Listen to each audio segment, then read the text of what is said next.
And I'm not giving up, I'm not giving up, no, not me. Even if nobody else believes, I'm not going down that easily. So don't give up on me. Hey everyone, are you rad for Christ? You fired up for Jesus?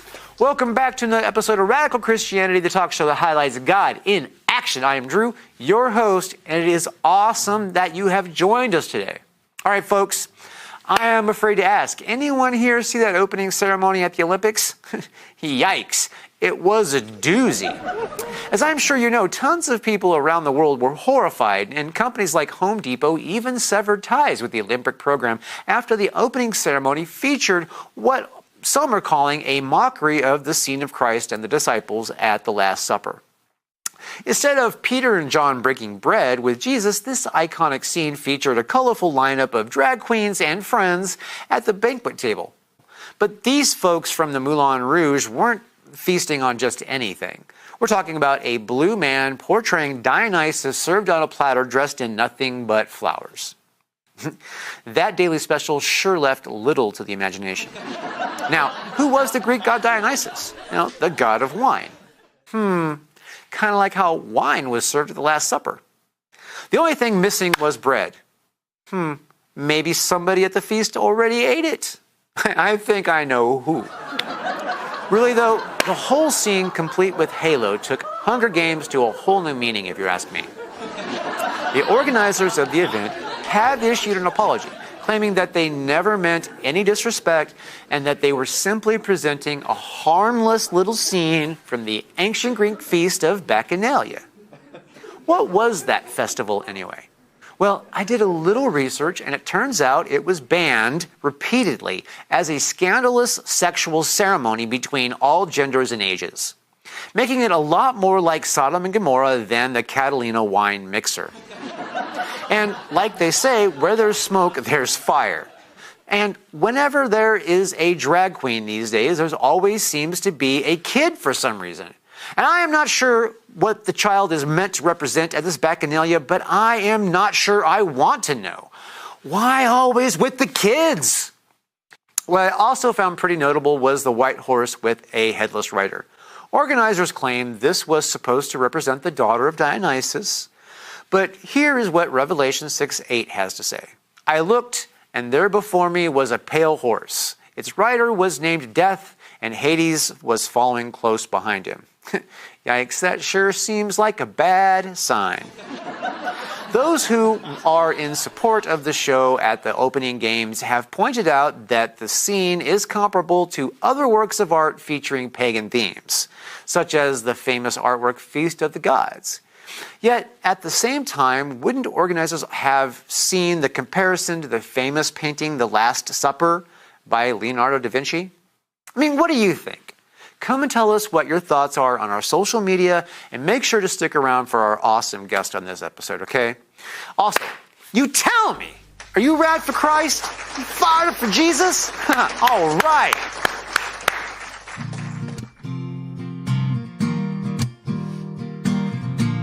Ladies and gentlemen, we have a special treat for you today. This guest is an amazing person who's doing amazing things, and I can't wait for you to hear from her. So let's have a huge, warm welcome for Toni O'Donnell. Woo!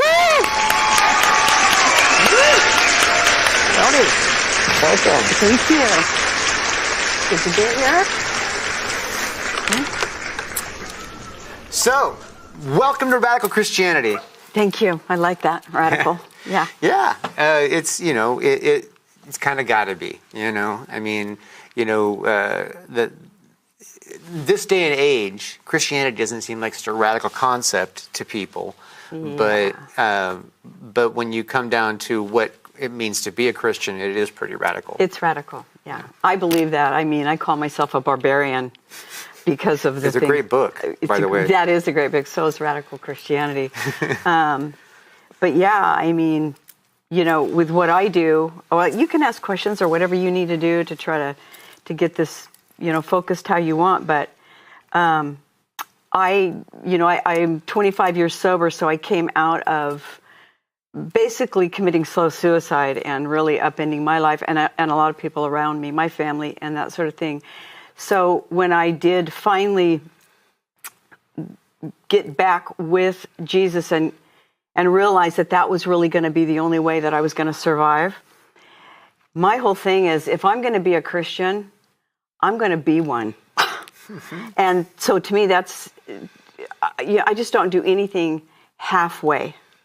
It's the nice way of saying it. I don't do anything halfway. In an essence, like, if I'm going to commit to being a Christian, if I'm going to read my Bible, then I'm going to concentrate on what the red letters of the Bible say, which is what Jesus spoke. And I really take it seriously, like if he said it and it's written like that and it means that much and the blood was that powerful and we have life after, we better listen and pay attention to what he's saying. Definitely. So, I chased alcohol pretty hard for about 10 years and I got sober at 43. And when I finally, and it was tough. I didn't know that I could come out of that. But when I did, I can remember sitting back thinking, you went to great lengths to get that fix that you needed. And you're going to have to switch that now. And you're going to have to go after Jesus harder than that. And so that's kind of the place where I started. And it took me about 3 years to, I won't get into any backstory. Well, backstory is great. Okay, I mean, we're giving you the whole episode, Toni, because we know you have a lot to say. I know, but it's like, not 2 hours worth. But I'm kidding. It's not a 2 hour show. No, right. Okay, so really, I was raised in an upper middle class home, and my father was this close to getting his doctorate in education, so very educated, and we lived on a golf course. And I actually accepted Christ when I was 16 in 72. So that was like during the whole Jesus Revolution thing. So I'm part of that movement, which would be where Campus Life used to come on. Our campuses, you think back on that, and it was cool to sit and read your Bible and have people join you. What a glorious time. Right. Makes me sad that it's just gotten so far away from that, anyway. Well, I mean, it has, and a lot of the reason why it has is because people are trying to change what's normal. Yeah. And there's been a lot of things that have gone in society to try and drive the Bible out of the schools. There's people don't want to say it this way, but there have been a lot of conscious effort to try and paint Jesus as a negative, paint Christianity as a negative, paint reading your Bible as a bad thing, paint, trying to, define it, in political realm, try to define it. I mean, and what they'll use one person or a group of people that behave, give us a bad name. Right, to give everybody else painted underneath. And we're all bad people. Right, exactly. And we're judgmental.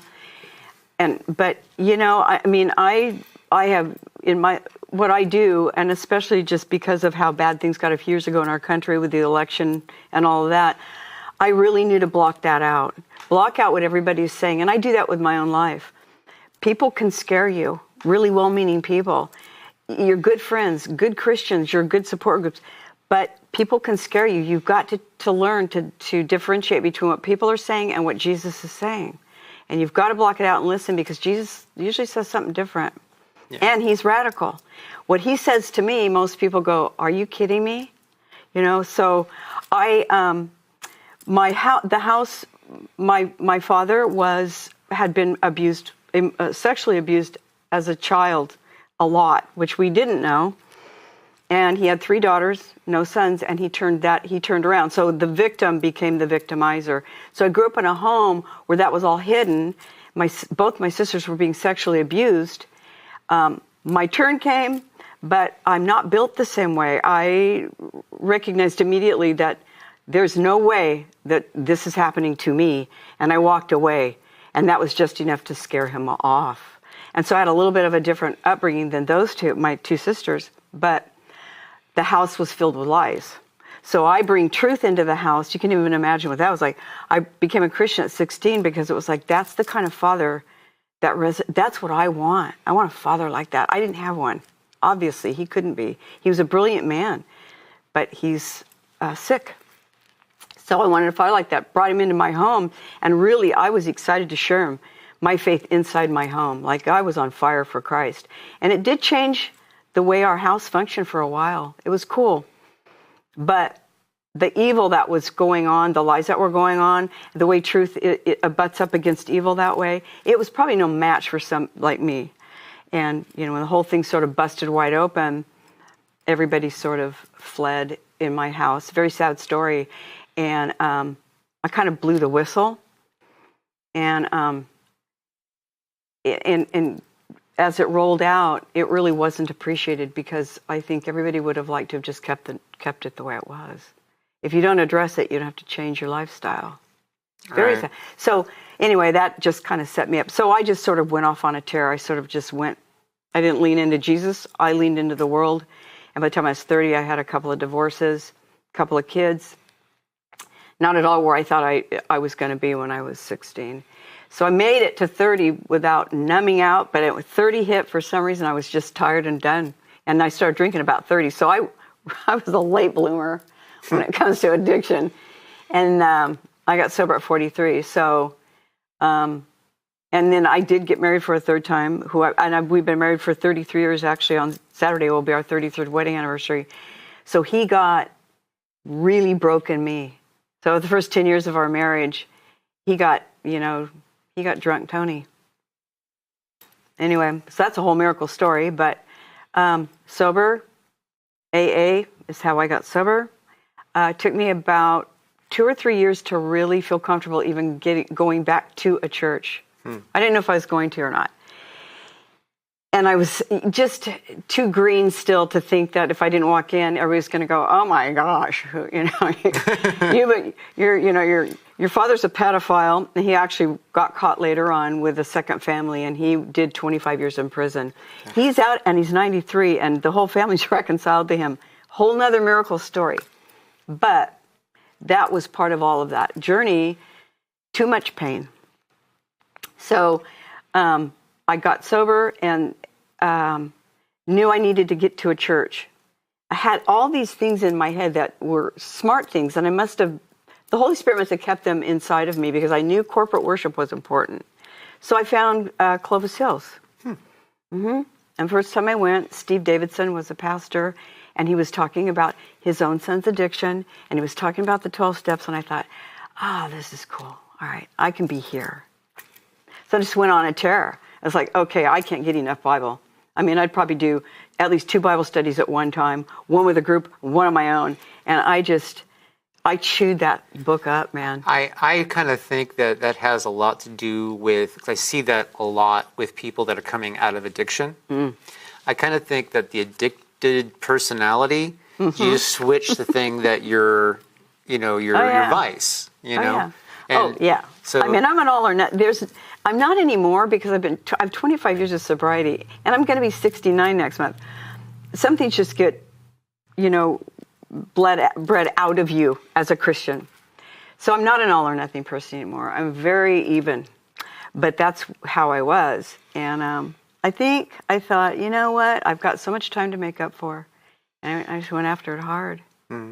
So there was about 5 or 6 years. Well, 2006.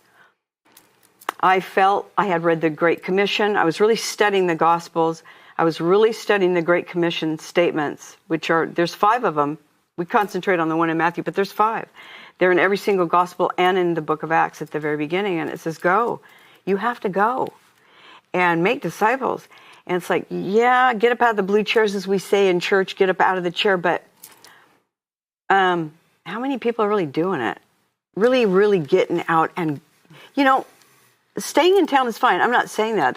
Your ministry is your family. But I really felt like I really needed to go somewhere and see something. We're so blessed in this country. We don't even know how blessed we are. We don't, because we're used to it.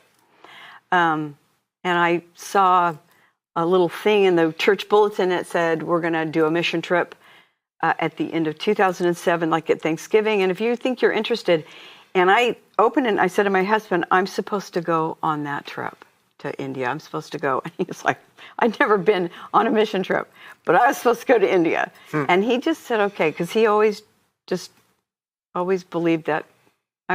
He's just always been supportive. Never like, are you crazy? That's what you think? Not allowed anyway. Not allowed anyway. Oh, yes, that's exactly right, too. So I went. I went. There was only 3 of us. I was 52. And I went by myself. The other 2 people were mother and son, and they had no more seats on the plane. It was kind of a weird way that thing did, but I flew by myself, and I was really scared. But I knew I was supposed to go. So one of the hardest things I've ever did was go. And went and did it and saw, loved the people. Wasn't really crazy about watching people from the West navigate in another country. It was weird to me. It looked awkward. I don't know how to explain it. It just, I didn't really know what I was looking at. Like, we're there. Oh, here I am. Okay, I felt like a fish out of water. I really did. And I felt like, okay, this is above you. You don't need to be, this is above you. You don't know what you're doing. You do what you're told, but it didn't feel comfortable to me. And I thought, okay, I won't do it anymore. Well, right. 17 years later and 25 trips and a nonprofit, God had completely a different idea. And I had no clue. It makes me want to cry. No clue when he called me out that he was like, I really do have plans for you.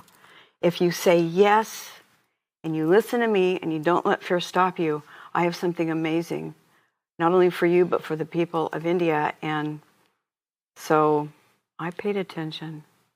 I've done some wild things in those 17 years. But I went back in 2008 because Clovis Hill said, would you like to lead a team? And I'm like, no. Number 1, I just don't really want to go back. Number 2, I don't know what I'm doing. You guys are crazy to ask that of me. No, if you go, we'll walk alongside you. I'm like, oh, God, are you calling me to this? Because I can't say no to you. And if I say no, what am I shutting down? And so I've always been FOMO when it comes to God. I have. If you say no, that's fine. You're still going to get a blessing somewhere else, but you can't believe what I had for you. You're never going to know. And I'm like, oh, no, I got to have that. So I went, and then I got the bug. I wanted to go back again. And so I led in 2009. And that trip, I really did a lot of my own planning and work. And I knew that I belonged there more than that. And I'm married. I have 1 grandchild at that point. I have 5 now. I mean, it was just like, what can you do? I mean, you can't come live here. And so the people that I worked with over there were transplants from Southern California. They'd had a church for 25 years. It's a famous little church called Church on Brady. And it's now Mosaic. Erwin McManus, I don't know if you know that name. But they were serving over there, and I got to know them, and they watched my work ethic, and they go, you know what? We would love to have you come in the summer and help us work with college teams from the U.S., because he gave college credit. He was a professor. I said, yeah, really? Yeah. So I said, hey, Annie, can I go? And he goes, well, how long? I said, I think I have to go for at least a month. And he's like, if that's what you feel like you need to do, then go. So that sort of started my double dipping. So I would go help them in the summer, and then I would come back and I would lead a team in the fall for Clovis Hills. And yeah, that's kind of how the whole thing started. And I just did what I was told for years. And then that changed in 2016. So I've been going since 2007. That changed in 2016. They were called back to the U.S., and it was like, wow, I don't really even know what I'm supposed to be doing now. But I went to see if God would speak to me, like, if my time is done, that's fine. If there's more to the story, I need to know it. So I went back, and I hooked up with a man that I had met before. His name was Jonaman Swal Singh, and we had worked together a few times, and he said, I have a heart to take kids off the street. You know, are you game? Am I game? Yes. That started our partnership, and I man, we built a, we built a facility called Simon House, and it was kind of like a safe house for kids that didn't have a place to live. And it's now become like the local church. So it's a big deal. And then we also started a tutoring center in a whole other area in another state. This is like jungle-ish stuff. And there's 60 kids in that one. So I have 60 kids in a tutoring program, built a church. And then I have a preschool in Delhi for 80 kids, a hostel for 40 girls up in Chandigarh, Punjab. God just keeps, here you go, here you go, here you go. And I've never been a fundraiser, and I didn't want to open a nonprofit. And in 2017, the church was helping I'm like, well, I need money to run these little tutoring things. Like Compassion International was kicked out of India. India has slowly is closing its doors. Nobody knows that. Everybody thinks India's wide open. India's not wide open. India is closing. And they don't want Christians in. And in 2017, they shut Compassion International, they shut the doors overnight to them. And hundreds of thousands of kids had no more, they had no place to go, so they just stayed in their local schools, but they didn't have a program. That ended. So my partner, Jonaman, and I started our own, and it's got 60 kids now, so it's basically the same thing. I take $40 a month from people that just want to donate, and I don't advertise. I don't have a website because it is not an open. I got to stay off. I have to stay under the radar. I go in as a tourist, and so Clovis Hills was taking checks for me, and it got to the point where they're like, "We will pay you to start a nonprofit. It's getting to be too much for us." And I'm like, "Oh man, fine." I backed into that one and started that. And when I started that and started going on it, I'm good in admin because I'm very OCD and I get my stuff done, but I don't really like it. I'd rather be out there doing the work. Right. I like to my hands dirty. But it was like, God said, well, sorry, Toni, but this is part of the deal. Well, I mean, we got to also think about the big picture and the reality of things. You know what I mean? Like you said, you're going to be turning 69 your next birthday. I know. At some point, you're going to want to, enjoy the grandchildren, and no matter who we are or how we're designed, at some point our body catches up to us. You know what I mean? Yeah. Yeah. So, it's very likely that part of what God has in plan for you is to make sure you have a mindset over all things so that you can hand off the getting hands dirty while you watch the operational management, at which point you hand that off at some point. Exactly. And I have a plan in place for that. That was hard for me, but I do have a gal that I had met there, and she's 30 now, and she is an attorney. She graduated from Pepperdine. We just really clicked, and she and her husband really like to raise their kids probably in a foreign country at some point. He's a nurse. She's my perfect pick, perfect Joshua to my Moses, and she's actually finally had her 2 kids, and she's finally at a situation where she's going to meet me there in November of this year, and we're going to start walking through it. So I've showed her once. She lives in Colorado, so she's kind of my Joshua to, at some point, get that figured out. The trick with India is that it's not easy to get the funds there, and anybody that goes overseas that the avenue has locked down. I won't get into the details of it, but they'll tell you the same thing. There's not much way to get it in except what you would perceive to be. You can be a beast of burden and carry it.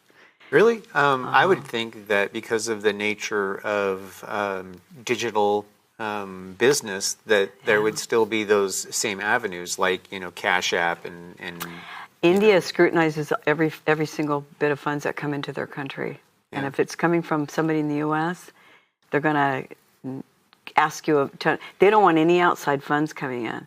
So that would shut down Fiverr, because I mean, most of the people that work as employees in Fiverr are from India. if you're in if you're business, and it's not has anything to do with that now, simply education. But yeah, we've pretty much exhausted a lot of our avenues. But and we're not big, but even the bigger ones are having an issue. A lot of places in Africa, same thing. So, it's just, we're working on it. Working on that. And then, pretty soon the leading teams is it's a lot of work. I've probably led I counted up this morning just to see and I probably led maybe 20 teams from the church. And probably about 12 others outside of that, like college teams and stuff from Cal Baptist, Palm Beach Atlantic in Florida. I've done a lot in 17 years, a lot. And I'm getting a little tired. My grandkids, that's part of their life with me. India's kind of a big deal for them too, because they watch me, but yeah, they'd like a little more of their Nani. I'm very hands-on grandmother. So if I'm not there, I'm there. And you know what? I just switch hats fast. I'll be gone for 5 weeks. I get home for a week, and I'm digging right in with those grandkids. And one of these days, that has to slow down. Mm-hmm. So those things I think about. Yeah. Well, the grandkids' years, it's basically like 13, and then they don't want to see their grandparents anymore. However, I have one that's turning 13 in a week and a half. He and I are taking I do a special trip when they're 13. He and I are taking a special trip on Sunday. He doesn't even know. He knows he's never been on an airplane. I'm taking him to SeaWorld. I'm flying him. So that for 3 days. If you told him, he probably will not really want that much to do with me. He will he would say, "Oh, you're out of your mind. Like, don't say that." I have one that's going to be 16 in October, and same. For some reason, we're just very you think that. So I'm thinking that their growth is stunted, but they still like to hold hands with me. They still like to kiss my face. It's like crazy.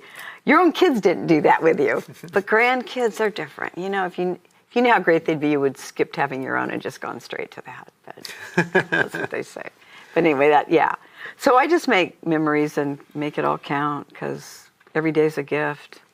Nobody is guaranteed tomorrow, and we can all see that.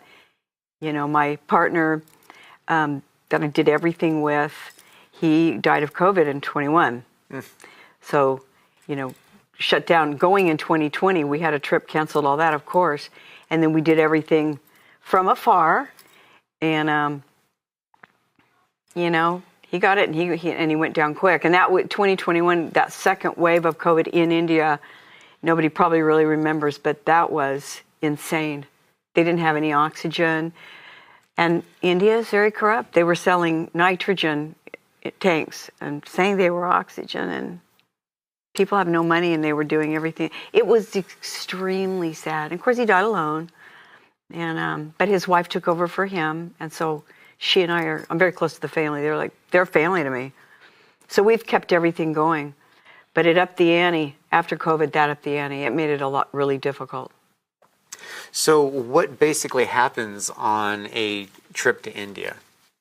It depends on the team I have, because I custom do whatever. If they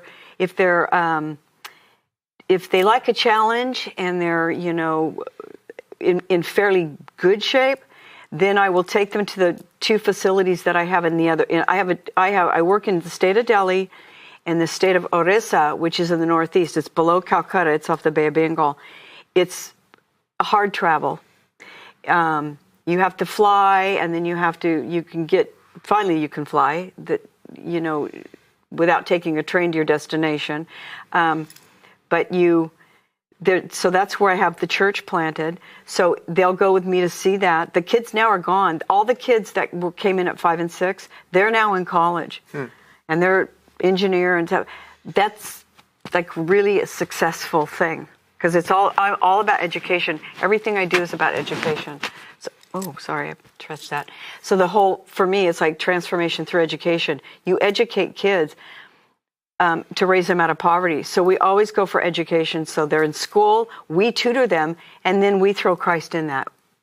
So it's like a win-win. And so if the team is up for a challenge, then I'll take them there, and they can, because the travel is hard. To get to my other facility, they have to take a 12-hour overnight train ride, get off at the station, take another hour-and-a-half taxi into the village, and then you have to go right at the right time of year because it's extremely hot. Your power cuts out. You have to be kind of stealth, and then you got to get right back in a taxi, go back to the train station, go back on a train, and then go to another airport, and then fly back. That's a lot. If they don't want to travel that much, then I'll keep them in Delhi, but I usually try to get them out. But I have a school in Delhi, and I have 4 pastors that are really close-knit to me that I've sort of brought up. And so they have 4 different churches they've planted. So what we do is we just support the people who are there. You tell me what you need of us. So what do you want to hear about? So I'll take somebody, and they'll usually preach a sermon. We always do women's meetings to support the women because they're treated, it's a Middle Eastern culture. They're not treated well. Right. Kids have no value unless they're a boy. And so we do a lot with kids. We do a lot with women. And then I support the pastors in whatever they need. And we just show up, and we're an extra set of hands and feet. And it's good. It's really good. So I know that in India, like there was a wave where Christian culture was embraced, but it's been pushed back on very hard. Yeah. So how does that affect things? Number one, I won't get a business visa because then they'll dig into me. I keep my tourist. And I go so much that when I go through immigration there, they say, "Oh, welcome back." when I'm walking around Delhi, the shopkeepers will say, "Oh, where have you been?" Because they're so used to seeing me. So I have good credibility with that. You cannot openly proselytize. So what they've done, it's a smoke screen. Where Delhi is a big city and it's a melting pot, and there's a lot of different cultures that have to come together and live together. The Muslims, the Sikhs, and the Hindus. They have to live together. Hindus are not fond of Muslims. They want Muslims out. They want Christian out. Mm-hmm. They're okay with Sikh, but those 2 groups. But in a big city like that, it's a metropolis. It's a little different. You start going out, the further out you get, the more conservative Hindu they get, and that's where they start arresting pastors. They lock them up, they don't give them bail, and they charge them with anti-conversion. And that's happening everywhere. They're hurting them, they're killing them, they're burning churches right and left. Well, you got to explain for my viewers what anti-conversion is. Oh, okay, so you can, so if I go to like I call it a churchlet, most of these pastors have just house churches. They don't even have big buildings. So they're in their own home, they're conducting a regular church service, which is worship, and then it's like church. Exactly what you would do church here. They have used the term loosely, anti-conversion. Anytime you're even preaching about Jesus, what they say is you're saying that heaven is a special place and not everybody can get there. So they say that you're bribing people to get to heaven. They don't even have a basis for it. But if a white person shows up, the first thing they think is we're bringing money and we're going to give money to people to convert to our. And if they're caught baptizing, then they're automatically arrested. You have to baptize without people looking, because baptism is like you're sealing somebody for a whole different religion. So they will arrest these people and they will force them to, I forget the word that they use, to come back out of Christianity and recommit to Hinduism. There's a word that they have for that, and they will force them into those. Ceremonies, but it's happening in small enough numbers, but a lot to where they can still keep the spotlight off of it. It wouldn't happen in a place like Delhi, although it is. So what has happened is, like, I had our head pastor there just this past April, and he did pastor's training in Delhi, and then the 2 places way out in the other state. Now, those states were very I have a pastor that says, let's roll. There's not very many pastors that would have done it because he kind of put himself at risk. And we put ourselves at risk to be there and do it. If the police would have come, they would probably not have arrested us, but they would have arrested anybody involved. Because what we were doing is basically against what they consider is law, but they bend it. It's kind of a hard, but you see how it's happening. And so in Delhi, they have started new laws. Like if you're going to meet, you can only have 60 people, and that's it. So they will patrol the areas, and they'll come in on you. And if you have more than 60, they'll shut you down. That never happened before. So we had close to 100 in that facility, but they didn't show up that day. So there's no, like in America, we have like rights to assemble and all that kind of stuff, and they have none of that there. They have none of that. Yeah. No. Their police are corrupt. So the police will side, even though the police don't have a basis for arresting, they just will do it. And they can leave you in with no bail. They don't have to be in a hurry for anything. So it takes a lot to get bail and to get out. People can be sitting in jail with no formal charges of any kind for weeks. So how would that relate to like Mexico, where the police are also corrupt, but they're easily bribed, and in fact, they're looking for one? Is it comparable? Yeah, it's very comparable. My guess is that if these pastors were not so poor, if they even had money to give, they might be able to buy their way out. But they're very Christian. They go to the letter of the Christian law. To bribe their way out of jail, they consider it a privilege to be arrested because the Bible says that if you're a believer, you're going to suffer. They believe that. Count it joy. Paul got whipped and was singing. The Apostle Paul. That's what they do. They don't want to sit in there unjustly, but they will. So they'll count it as joy. They wouldn't, even if they had the money, they would not bribe their way out. So they will they will write it out legally. And then, I have, a whole thread of people who are currently in, so we can pray for them, and we're praying for bail constantly for those people. But, I fear all the time for my pastors. They're scared. Even now in Delhi, we used to just openly do everything. Now when I bring a team to certain churches in Delhi, they will say, sit in your car until I come get you. Because the little chai walla, which is, chai tea, a walla has a stand. So this chai walla, who has a little chai stand, he's watching, he knows, and he'll call his thugs. And he'll come and they will give us a hard time. So don't get out of your car until I come get you. So all of that is happening. I don't concern myself much with that. Yeah. I just don't. Well, you can't do much about it. I can't do anything about it. Right. Other than being aware of it. I would love to put a spotlight on it. Like, this is so stupid. Yeah, arrest that 69-year-old woman with white hair. Make yourselves look bad.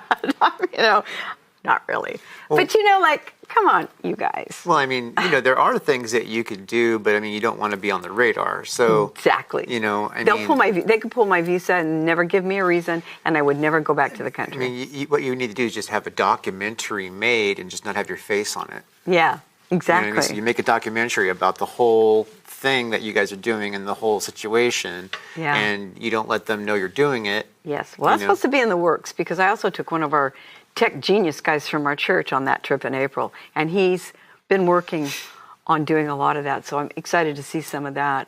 But yeah, I'm so old school. I don't really have much videos and stuff. I just kind of let the Lord lead me, and I just kind of do what I need to do. The people I work with are grassroots people, and some are very educated, but only a few, and some are not educated at all, and I work with all the different people groups. So India is very dependent on money from the U.S., aren't they? In general, like income, most of a lot of what their trade, the GDP, they get there is from the United States. Yeah, and Modi has, I don't know, he's met with Biden. I know he met with Trump, and he wants to keep a good relationship with the U.S. But if you're there as a Christian, I don't care probably where you're from. It's going to be frowned on. International incident, they probably wouldn't want to start one. But, nobody's going to push that envelope. Unless somebody can turn it into a profit factor for them.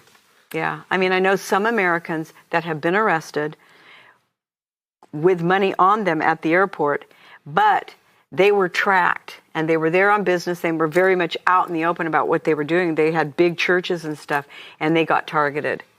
And one guy, I know, one guy from back east or the Midwest, whatever, they took his passport and his visa, and they sent him back. They deported him, and he said, "You're not welcome back anymore." Probably kept his money. He took a large amount of money to finance what they were doing. So lots of prayers go up when I leave the country and with what I do, but I always feel very protected. I really do. I don't take that for granted. I ask for a lot of prayer. And, but I don't, I don't know. I fell in love with India, and I fell in love with the people. I've seen, God is allowing me to see some of the fruit of what we started a long time ago, and the kids that are growing. The girls that are being able to not be forced into marriage now, they're being able to make a choice to have, to further their education and be something, because that's not what happens with girls. After 10th grade, they're married off, because girls are a liability. If you have a daughter, you have to support her. You need to marry her off, and have a. Well, do you think that factor is related to the level of call center business there is there? Because they literally are shorthanded, you know what I mean, on that. Yeah. They've sent so much call center work that they need people who speak the better English. Yeah. And they won't hire. You have to have a degree from college to get hired there. Wow. So if you don't have the money to you can get to college, but you will notice people who are educated in India speak English. That's why it's really hard to learn Hindi, because they don't want you to speak Hindi. They want to, because the more English you have, the better off you're going to be. I work with a lot of people that don't speak English, but I use translators for everything, because the depth of Hindi, I could never get to the depth to say the deep stuff. I can get myself around, I can keep myself safe, but I can't have in-depth gospel conversations in Hindi. It's a tough language. Well, there's probably a lot of words that would be hard to translate on that subject. Oh, there are, yeah. But, because Hindi is a really obscure religion in itself, with all the avatars and. Oh, the religion. Yeah, they've got over 350 million gods. Yeah, you can find a god for everything that you want to do. So if you want to drink a lot, you could justify it by having a god of alcohol of some kind. It's a true story. There is one for everything, and it's harder to combat that. But it makes it tougher, because they love the story of Jesus, so they'll just put another god on their wall. So it's like, no, but you don't take the others off. Why? We got him up there, and so it's because the others are not real. Yeah, it's really dark, and there's the evil that prevails in India. Like, I've traveled the world. That's really specific for me and really unique. The country is you can feel a lot of times, like, I know I carry the Holy Spirit. I know when I put my foot down, I feel the light go out and radiate. I can't even tell you. It feels good. But I know that there are so many, if you don't believe in spiritual warfare, you better not go to India, because there's a lot of stuff there. That's where yoga started. Yeah. That's where levitation is. That's where yogis are. That's where, pulling yourself out of the world and getting yourself as one with the universe and the God, and, the Kundalini spirit, getting the snake, and it's under the snake, and it's a lot. Yeah. Mm-hmm. Yeah, that would probably be the nation that has the most metaphysical stuff that they. I think so. Yeah. I really do. Yeah. Well, the movement in the United States was based on the first major interaction with the culture there.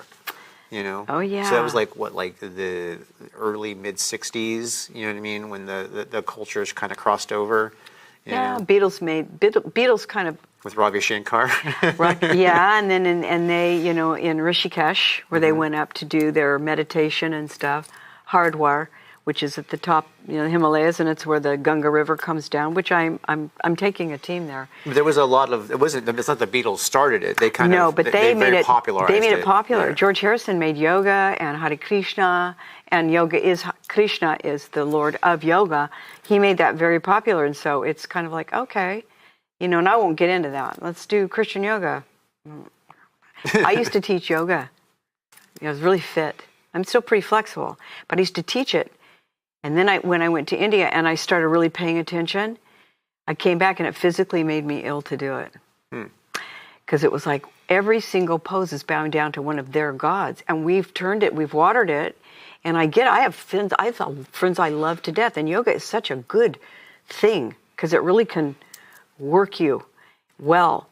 So, it's kind of a tough thing. I don't have any judgment over anybody that does it. Personally, I know what I have seen, and I know what I know, and so for me, I got to my own self be true. If you don't have that, if you're not aware and you don't have that association, how can it possibly bother you? But if you're aware of it and you know it, then of course, Once you know, you're responsible for what you know, right. And so But I don't preach it. I don't talk about it.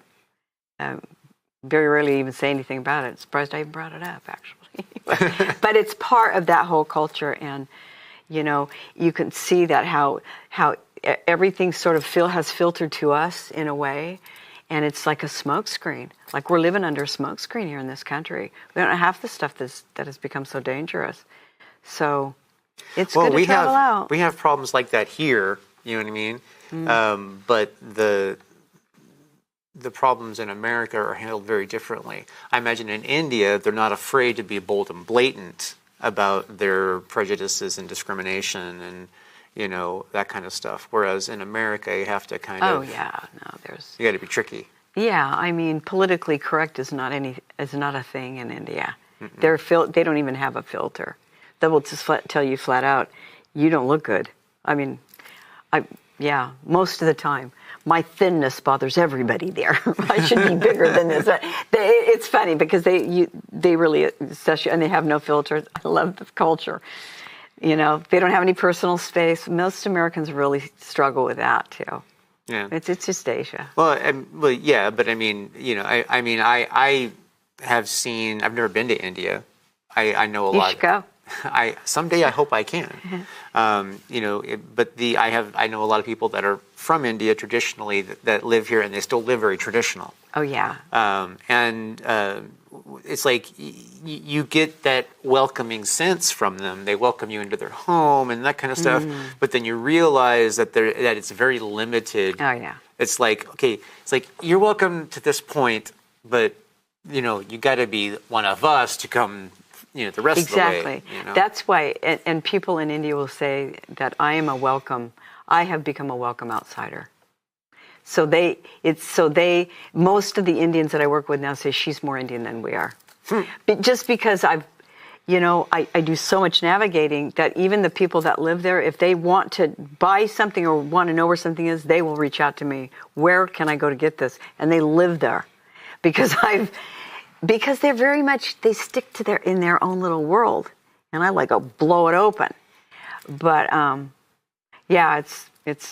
it's good. Their hospitality is off the charts. Anybody in the Middle East, their hospitality is off the chart. We don't do it as good as they do. Like they don't have any. Everybody is welcome. They'll roll out that welcome mat. I mean, basically, you're God in their home. But you're right. Here's where the line is drawn. But they do it themselves because they're a caste system. I'm in this caste. I can mingle with you at work, in the workplace. I can mingle with you and all that. But don't try to marry anybody in my family. You're not of the same caste as I am. And that's where we'll have a problem. Yeah.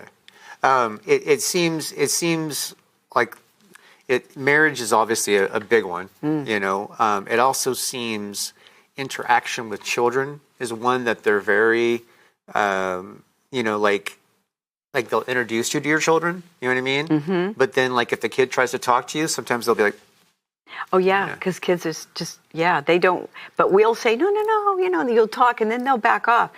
But if you like here in Fresno, Clovis, when I see Indians walking out, and most of them are Sikh, but it's pronounced Sikh, they understand Hindi, but Punjabi is very similar. So if I just say, kaise ho, aap kaise hai, they'll go, oh, and it just takes, all the barriers are gone.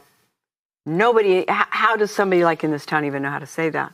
So then I'll do my limited amount, and then we can have conversations, and it's always pretty cool. When they know, when I tell them, yeah, I spend a lot of time, they're like, oh, I've been there a lot more than they have gone back. There is a huge difference between the Sikh and the Hindi. Huge. Yeah. Hindu, huge difference. Hindu, right. Well, Sikh were Hindu up until 1400s, and they came out of it. So like if you cut a lemon in half and pop the seed out, they were the seed that popped out. Yeah, well, most people that I know that are Sikh, that I've engaged in conversation, they all love Jesus. They think Jesus is awesome. Yeah. You know what I mean? Yeah. As a prophet. Right. Well, I would say I've gotten varying descriptions of who Jesus is in their world. Yeah. You know what I mean? Yeah. They don't choose to follow Christianity or whatever, but then they will recognize Jesus. Yeah. A lot of them will recognize Jesus as the Christian Savior, the Christian God. Yeah. They just don't realize they need Him too. Right. Well, and the Sikh people are so altruistic. I mean, their whole feeding program saved a lot of lives during COVID. They'll feed anyone. I don't know, their temple, their gurdwaras, people know when those orange flags are up, that's feeding time. Anybody can go and have a meal. The places in India, well, and I take teams on tours of these places so they can really look at and see it. And they know me at the Gurdwara in Delhi, and I'll come in and the girls get to sit down and roll out chapatis with the women. We go into the kitchen. It's just great. We do this real cultural thing. But they will feed probably 10,000 people a day. And most of them are not Sikh people. They would be Hindus coming off the street. They know they can have a meal. And they're really good. They have the biggest food bank here in Fresno. The Selma, big Gurdwara out there. Their food bank is much bigger than what we have. I'm pretty sure. And then they wanted to team up with us at some point. But they're very much into service and pitching in, and everybody has a part to play. And so they all give back. I love that. I think that's so cool. Yeah, I mean, I think the people within that culture are, the Sikh culture, are amazing. Like Yeah, I have yet to meet one that I don't like immediately. I know.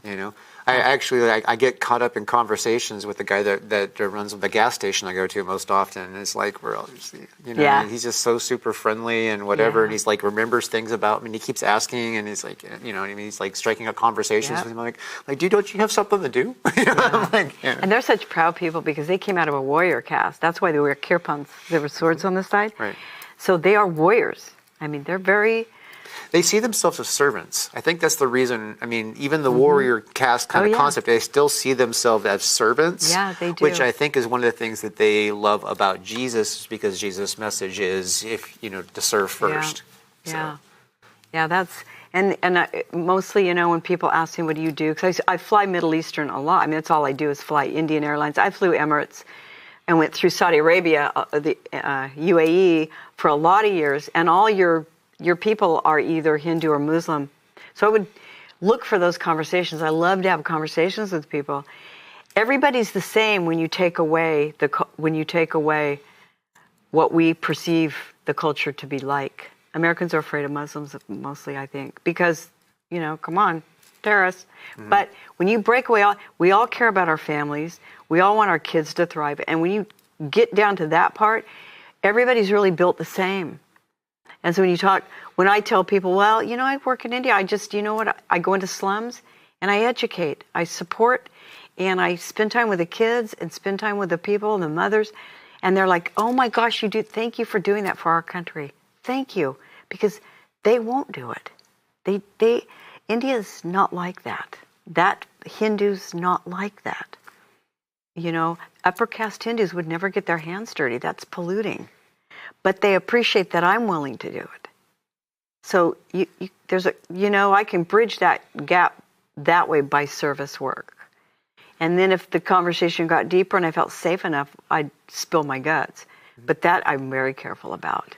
I don't know who I'm talking to. Yeah, I mean the level of mysticism and like metaphysics and stuff that exists in that area is got to be an extremely difficult thing to punch through, because they're basically taught that from the time that they can start walking. Oh, yeah. Well, they believe in what they can't see, which is what faith is. We have trouble believing in what we can't see. That's the crux of faith. And if we could just get that better, we would probably step out and do more things in faith. They have that because everything they believe in, they don't see. Do you see an elephant, boy? No. And see, they say they performed the first successful transplant, putting an elephant head on a boy's body. That's Ganesh. And there's a mystical river that runs under the Ganga, where the Yemen meets the Ganga. These are two really holy rivers. And there's a mythical one underneath that's you can't see it, but it's there. They believe that. Right. They believe that if you drink out of the Ganga River that has dead body and ash and cow poop up the wazoo and everything else that floats in it, but you can drink it. That if you drink it as an American, you're probably going to get very sick. But I'm Hindu. I can drink it. It's okay. Well, I mean, years of drinking it, I have some tolerance. Maybe so. I have a little tolerance to some things there. Like I can brush my teeth with the water, but no. It's very interesting.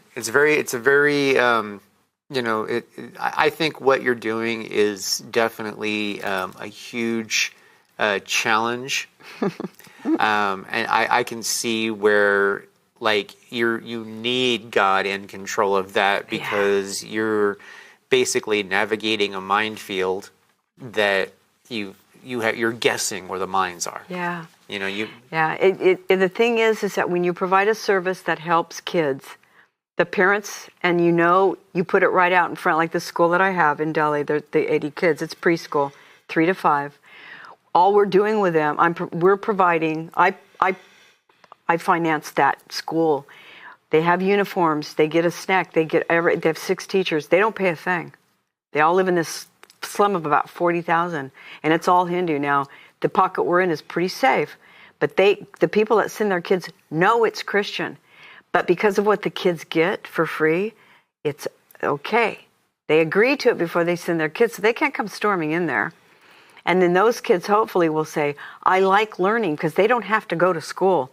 These kids are at risk in these slums. They're sex trafficked like you can't believe, the girls, even the boys too. But when they get to be a certain age, man, they're snatched, or they're disappear, or they're drug addicted, or sold. Yes.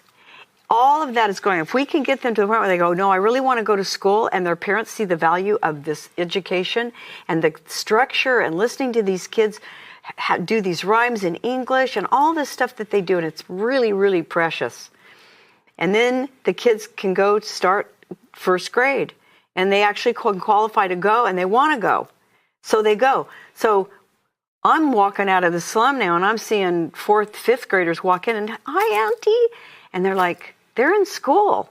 And I'm like, yeah, that's the fruit right there. Hi, Auntie. And, it's just sweet. I'm Auntie, but, but it's just it's, and the hugs and I don't know. It's like, wow, it might be a drop in the bucket, but it's a drop in the bucket. It starts somewhere.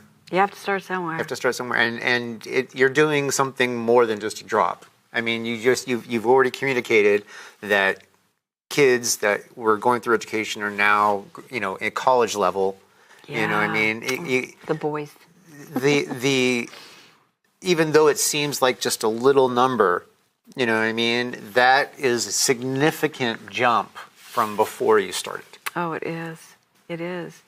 Yeah, and those boys, the only father they ever knew was Johnneman, and when he died, in 21, I waited and waited, and I was on one of the first flights back to India, and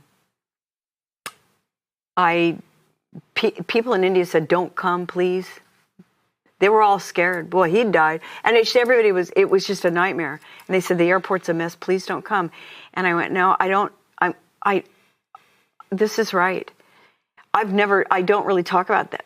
That getting off that airplane and walking through that airport, just a week before, it took 8 hours to get out of there. They were so unorganized. That was when they had to check your bags and blah, blah, blah, blah. And chances are getting off that plane, they want to see your bags. You had to stand in a long line. I'm going to tell you right now, I got out of that airport in 45 minutes, and I've never gotten out of the airport in 45 minutes. I had such protection around me that I literally walked through lines. India's really unique. If you act like you don't know what you're doing, you can get away with a whole being at my age and like, oh yeah, oh, was I supposed to stand in that line? It floored me. When I got out of there, my partner's widow picked me up, and it was really, we had to fly to that safe house that he had built. He had just finished building it. We just put an upper story on it. He never got to live in there or be in there. And all those kids had to be told that he had died. And when I went back, we had to be together as like family. And I had to go through talking with them about their precious papa not being around anymore. That was hard, man. That was probably one of the hardest things I've ever done. But that's how connected I am with that whole thing. And I knew I had to go back. I knew how to go back fast. And so I did. I went back. I spent Christmas with them. I didn't spend Christmas with my family that year. Well, let me tell you what. I mean, what you're doing is definitely the Lord's work. And God's definitely a big part of it. You can, you just kind of like sprinkled some of the details on us, and I'm sure that there are multitudes of examples of God being very present in your ministry in India. And it is something that most people would be terrified to even think about doing. And you just go through like a tiny little Spitfire. And it's the Lord, though, because I'm still surprised. I just have a peace about it. If God's not going to be in it with me, I don't want to be there. It's just, that's all there is to it. When he shuts it down, I'll shut down. We'll see. Well, thank you for coming on Radical Christianity. We have a saying here, and that is, you're definitely rad for Christ. You're definitely fired up for Jesus, and we love to see that here. Oh, good. God bless you, Toni. Okay, thank you. Thank you. All right, thanks. All right.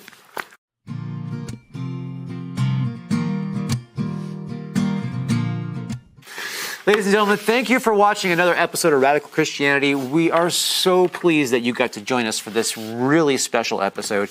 Toni is an amazing person who's doing amazing things. And, we could really, really, really use your prayers for her. So if you're the praying type, keep her in your prayers. Write it down right now in your little prayer journal or whatever, so that you remember to put her name is Toni O'Donnell. Get her in there, and you get those prayers going, because she's got a big mission on her plate for, getting some difference made in India. And she is making that difference. So let's get those prayers going, all right? So with that said, there's probably somebody watching right now, in fact, I know there is, who is wondering about Jesus in their life. They're feeling that little tug on their heart. They're kind of wondering, like maybe their life is going crazy and they need solutions to it. Maybe they're feeling some kind of, call to something bigger. If you are a person experiencing that, let me just tell you, there's nothing to be afraid of. I have yet to meet a person ever who has regretted making a decision for Christ. So if you're wondering if that's going to be okay and how do you do that, it's really simple. All you need to do is just talk to Jesus. And you just say, God, I need you. Come into my life. Turn me into the person that you've designed me to be. Help me to put down my ways and take up your ways. And, something like that is all that you need. You see, because in Romans 10:9, it does say that if you believe that God raised Christ from the dead and you speak with your mouth that he is Lord, you will be saved. So if you have made that decision today while watching the show or a rerun of the show or at any given time and you want to let us know, we'd really appreciate it. And the way you can do that is you can go to our website, and it's radforchrist.com. That's R-A-D, the number 4, Christ.com. We have a form on there called Got Saved. If you fill out that form, I would be able to send you a Bible and a little gift to show you that we are happy that you joined the family of God. And we would love to be able to support you and keep in touch with you and help you find a church or whatever you need to do. Just let us know. Also, we have an Ask Question form. So if you have a question about the show, about the Bible, about our guests, if you have a question about math homework, we'd love to try and help you. It's kind of what we do. Also, if you have a prayer request, we have a form for that as well. So please let us know the things that you're struggling with, that you need help for, that you need prayer for. Because you see, we are here to serve. Now, this is the most important part, and that is that Jesus Christ loves you, and so do I. Thank you for watching Radical Christianity. We will see you next week. And I'm not giving up, I'm not giving up, no, not me. Even if nobody else believes, I'm not going down that easily. So don't give up on me.